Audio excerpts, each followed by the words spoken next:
The garden may not look like much right now as it is winter, but it will not be long and it will be time to start planting. It is certainly time to start planting in the hoop house. So join me today as I organize these seeds, harvest and dehydrate some rosemary, and share my top 5 herbalism books at the end.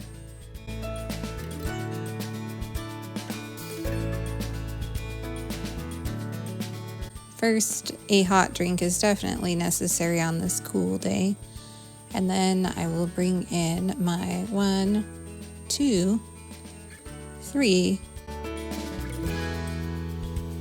4 cases of seeds, which I've collected over some amount of time, and I consider this my seed bank, my food security for my garden, and I typically keep at least 2 years of seeds in here. Right now I'm a little bit behind.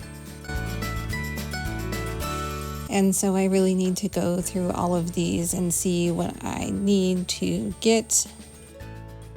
Normally I don't go about it this way, and then I find myself going to plant things and realize that I do not have them in my box and that I have to order them and I have to wait, and it delays my ability to get things in the ground on time.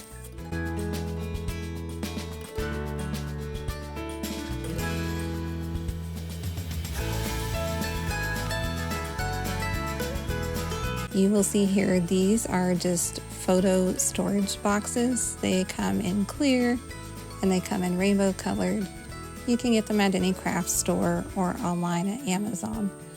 And instead of photos, there's seed packets in here, and I have labeled them using a permanent marker on the top for what is in each section. So you can see some of these are totally empty, and that makes it easy to know that I need to order them. So I'm just writing them down here on my list as I continue to go through each one of these cases.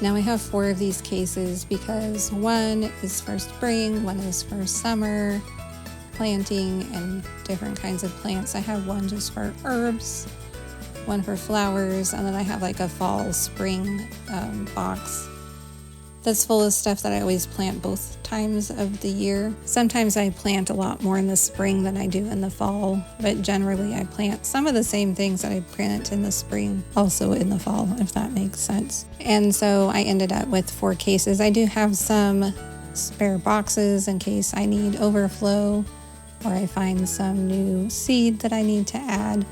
And sometimes it requires a little reorganization. I try and keep these in alphabetical order so that they are easy to find, but you add a new box in there and then you have to sort back through them and re-alphabetize them.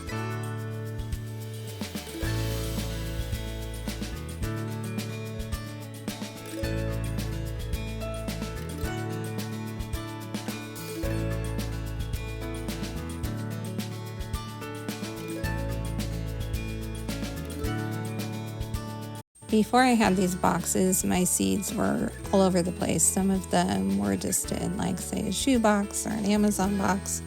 Some of them were in a tote and they were just going all over the place. There was no way to know what I had and what I didn't have. And this way, it's pretty easy to tell.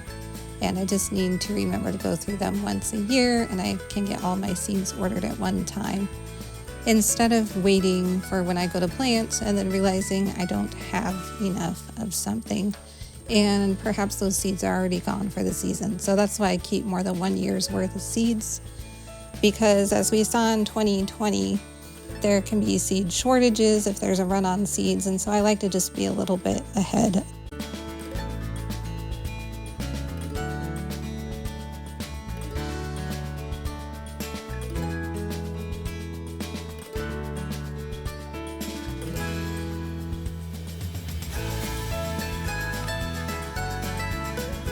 Now that I have gone through all of these seeds and I have my list, it's time to clean up, and I'm going to head outside and sit on the front porch and do my seed ordering so that all of those are on their way and we can get some things started inside under the grow lights.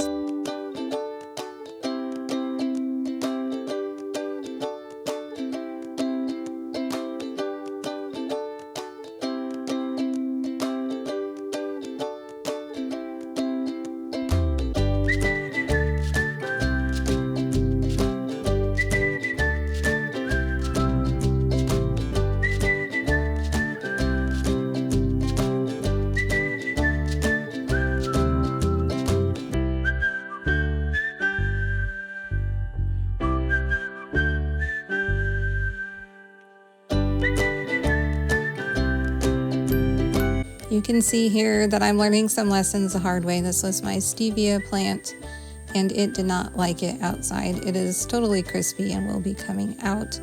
And I will plant something a little bit more hardy and then maybe replant that stevia inside my hoop house. This thyme plant, on the other hand, is loving this box and may appreciate the extra space that the stevia plant is about to give it.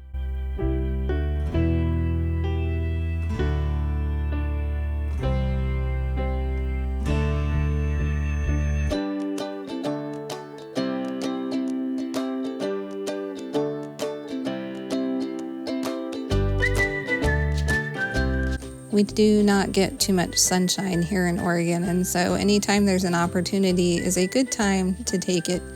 And while it is cold out here, today is actually not freezing like it has been. So with a sweatshirt and some warm sun, I can sit out here and get my seeds ordered. If the sun will quit shining in my screen and the dog will quit wanting attention. He's pretty cute though, isn't he?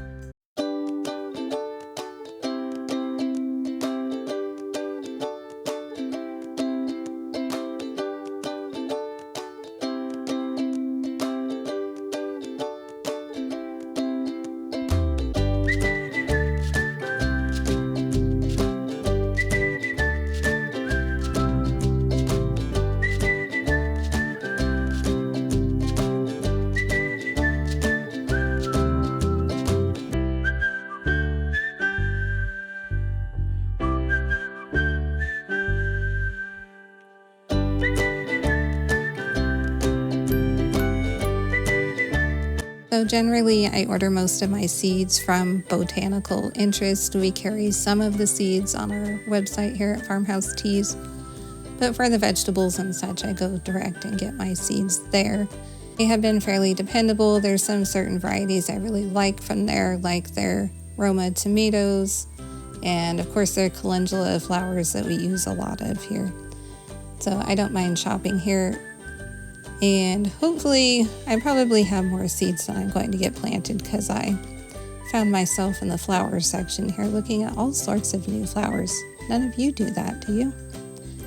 Now I'm headed off to the hoop house. I'm going to get some rosemary. We'll take a peek in here and see what kind of cleanup we need to do.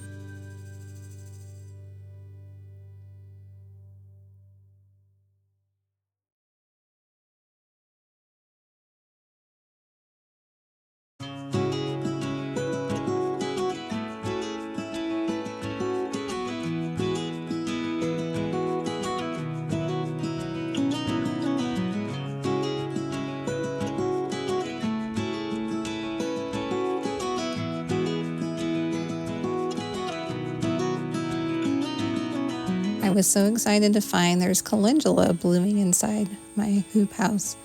This is one of my favorite medicinal flowers, though I do see that the mint is creeping in around it, and I'm going to have to be very vigorous about taking that out of there. So I'm just gathering some of this rosemary. We need some in our kitchen cupboard, and so I'm just trimming some of this. And it's actually blooming out here. It's not that much warmer in the hoop house, but this rosemary plant really likes it out here. It doesn't ever get water. The soil gets really sandy over winter because I totally neglect this hoop house during this season. And apparently it thinks it's in a Mediterranean climate in those conditions, and so it's quite happy and blooming. And typically I wouldn't recommend that you harvest things as they're blooming because they're not going to be as fragrant and the medicinal properties won't be as strong, but I can tell cutting this, it's super strong, and it'll work just great for our pizza and our pastas.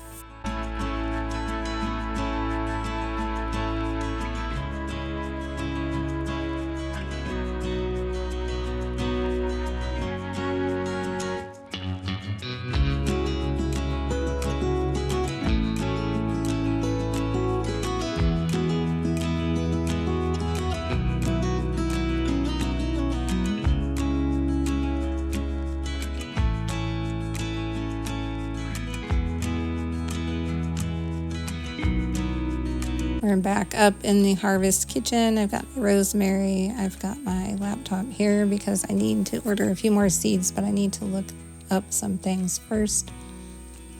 For now, I'm just going to grab my dehydrator tray and dump this rosemary out. I'm going to strip the leaves from the stems. Now, you don't absolutely have to do this. You can dehydrate them on the stems, but these stems are pretty coarse. They're more like sticks. And so I'm just going to go ahead and take the leaves off. They're going to dehydrate a lot faster this way, whereas that stem is not going to dehydrate as fast as the little leaves, and so it would take it much longer. And this will just really speed up the process.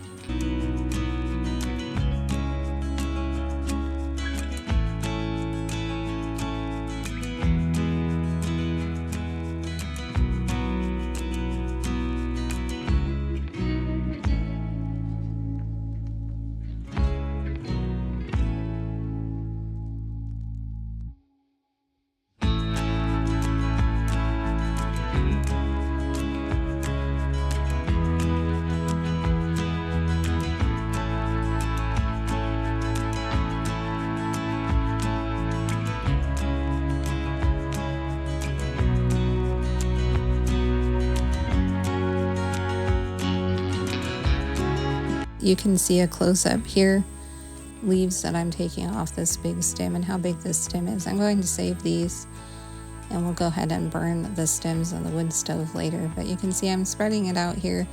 They're kind of piled thick, but they'll be okay because they're just all these little pieces. And I'm going to spread them out a bit more here before I stick them in the dehydrator.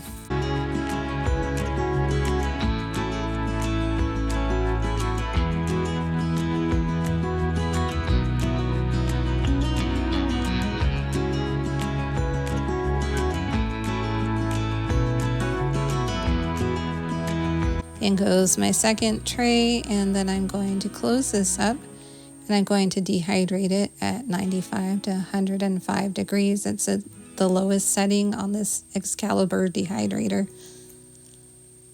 And then I'm going to clean up my mess and show you those top 5 herbal books that I recommend to new herbalists.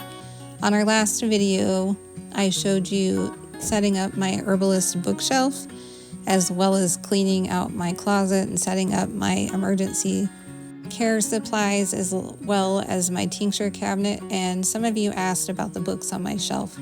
So all of these books I don't necessarily recommend to everybody because some of them are really in depth and they will either bore you or not be practical or not be what you're looking for. So today I'm just going to cover the top 5 books that I recommend for beginners that I think will work for everybody.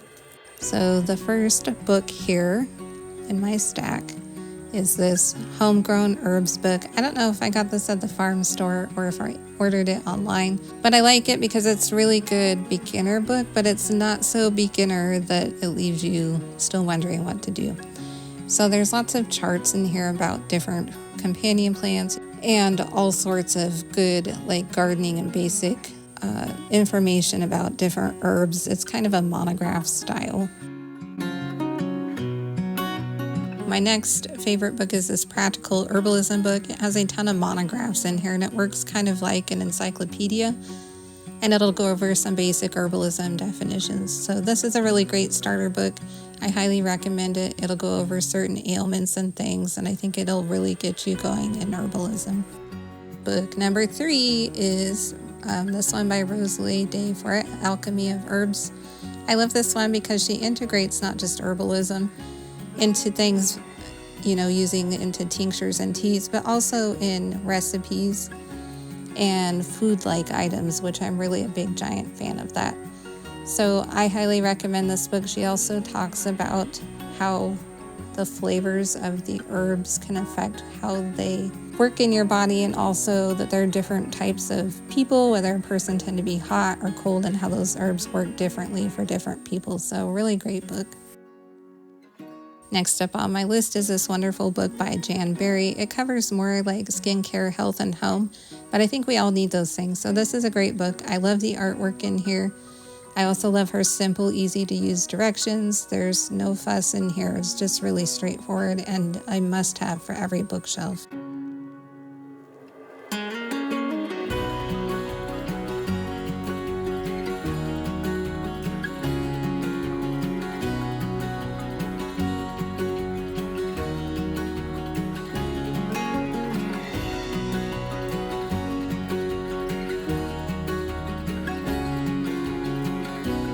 Now those are my top 4 books, but I must not leave out our magazine, Grow, Create, Sip, because that's where I take everything I read in all of these books and I put it together in our magazine in a way that is simple, that makes sense, and so that not only can I keep track of what I read and what I'm learning and how I use it, but also so I can share that with you.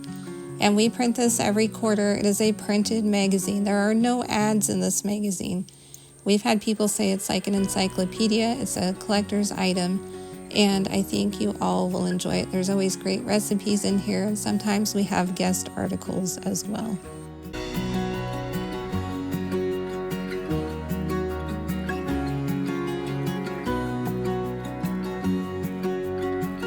All right, I just have a few of my flower books here, Eat Your Flowers and then Flower Garden, because I was trying to remember some of the seeds I wanted to get, so I'm just going through here really quick and looking, trying to jog my memory before I put in that final seed order.